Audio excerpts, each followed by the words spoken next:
Bonnet, avant de revenir sur le volet politique, oui, un mot là-dessus. Oui, plusieurs mots, hein. Non, d'abord, je suis d'accord que ces recommandations du CNT, elles sont toujours bonnes, mais c'est pas une nouveauté. Ce n'est pas une nouveauté. J'étais en fait en train de rechercher des rapports que j'avais ici. Même autant pendant qu'au niveau du CNT, c'est le RPZ qui était majoritaire, il y avait le groupe parlementaire RPZ Arc-en-Ciel à l'Assemblée nationale, je voulais dire, depuis le temps de Kori Kondiano jusqu'au temps de Amadou Damaro Camara, ça revenait dans les recommandations, notamment des groupes parlementaires de l'opposition. J'étais sur le discours traditionnel que les présidents de groupe lisent avant de mettre la loi de soumettre la loi au vote des députés. Et il a toujours été demandé d'élucider, et c'est pour ça que je cherchais le mot, c'est très important d'élucider l'impôt des sociétés minières, parce qu'il y a une telle opacité que au-delà des exonérations, parce que même ces exonérations, si vous fouillez dans ces exonérations, vous verrez que ce sont des exonérations qui parfois ne sont pas effectivement des exonérations, mais ce sont des arrangements où des individus profitent à lieu et place de l'État. Donc ce n'est pas une nouveauté qu'on parle de ces exonérations.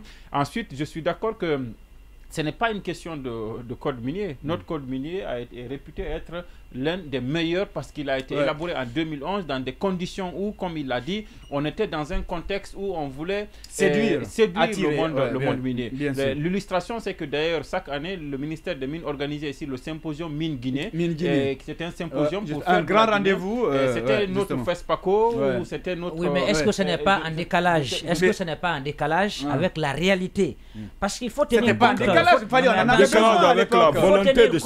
faut tenir compte. À l'époque, on en avait besoin. Aujourd'hui, il faut tenir compte du contexte. Là, je suis d'accord, mais à l'époque, on valide. Je sais pas ce que vous voulez dire, mais je suis en train de dire que ce code minier, il a été pris dans un contexte où les autorités qui sont venues avaient l'idée que les ressources avaient été bradées. Souvenez-vous du bras de fer entre le président Alpha et Béni Stemens et tout ça. On avait décidé de sécuriser les permis miniers et même de toiletter aussi le cadastre minier et tout ça, et d'ouvrir le secteur maintenant à de nouveaux investisseurs. N'oubliez pas qu'on est parti à l'initiative ITUE, initiative de transparence dans les industries extractives, qui exige un certain nombre de choses, notamment l'attractivité du code de la législation minière. Et la transparence, même sur toute la ligne. C'est dans un contexte comme ça que les autorités ont pris ce texte qui est réputé être parmi les meilleurs.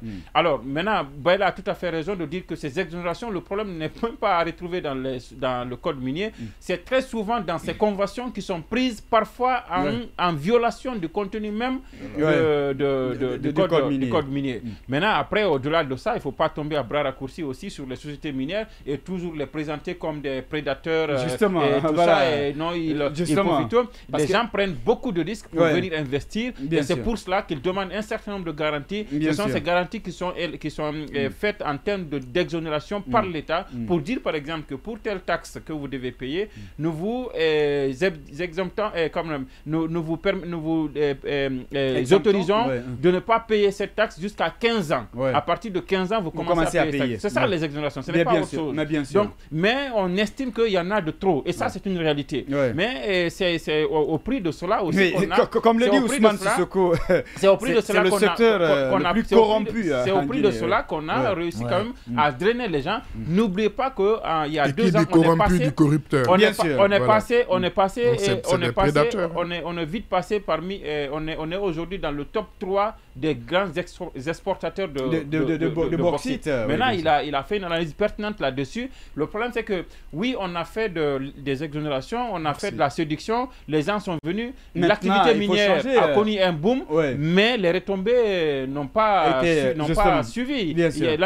Cette année même, le Premier ministre dénonçait le fait que tout ce qu'on gagne dans ce secteur minier-là, qui est pourtant le catalyseur de notre économie, qui participe à plus de 30% à notre économie et tout ça, je ne sais pas, le chiffre c'était 60 milliards ou bien combien de millions de dollars que le secteur minier ne parvenait pas à donner à l'économie nationale. Donc il y a une grande disproportion entre le taux, c'est-à-dire que l'exploitation qui est faite, l'activité minière qui est faite et les retombées de l'autre côté. Donc n'oublions pas que c'est dans ce contexte qu'on a pris cette loi-là. Maintenant, je dis que c'est dans les conventions que se trouvent souvent les problèmes. Et ces conventions-là, on ne va pas aussi là accuser les sociétés minières. Elles ont demandé des garanties pour venir. Et on leur a offert ces garanties pour venir. Ce n'est pas maintenant que nous allons nous réveiller pour dire non, il faut annuler tout ça. Mais de l'autre côté, c'est qu'il faut quand même rappeler que c'est un secteur qui a besoin de stabilité. Parce que c'est de l'investissement minier.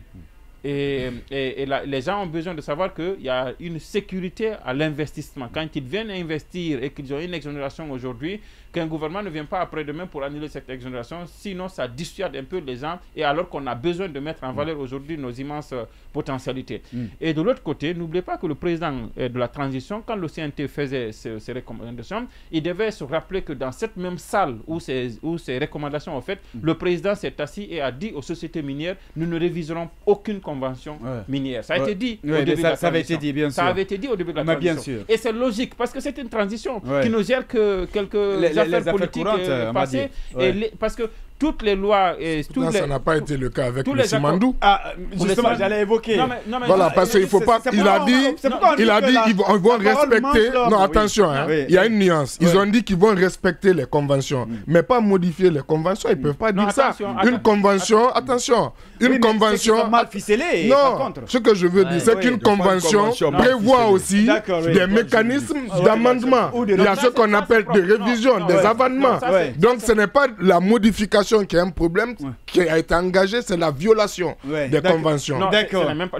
Donc on peut négocier. Le président a été clair là-dessus. L'inquiétude des miniers à l'époque, parce que l'objectif du discours à l'époque, c'était pour rassurer les sociétés minières. Et il a dit que, et ça c'était le message qui en est ressorti, on ne touchera pas au compte. Parce que ça a été fait. Il y a un ancien ministre des Mines qui vit encore, qui a aidé le gouvernement à l'époque à faire ce qu'on appelle la révision des conventions minières. Ça avait permis à l'État d'avoir beaucoup de trucs sur le littoral ici, vers le Bofa et Ota, les sociétés minières qui sont établies. Mais le chef de l'État a laissé croire qu'il n'y aura pas de révision de ces conventions, parce que les sociétés minières étaient un peu inquiètes par rapport à ça, étaient un peu timides par rapport à ça. Il y a cette assurance qui a été donnée. Maintenant, il y a, quand vous parlez de Simandou, je suis d'accord qu'à Simandou, il y a une remise à niveau, si on peut dire.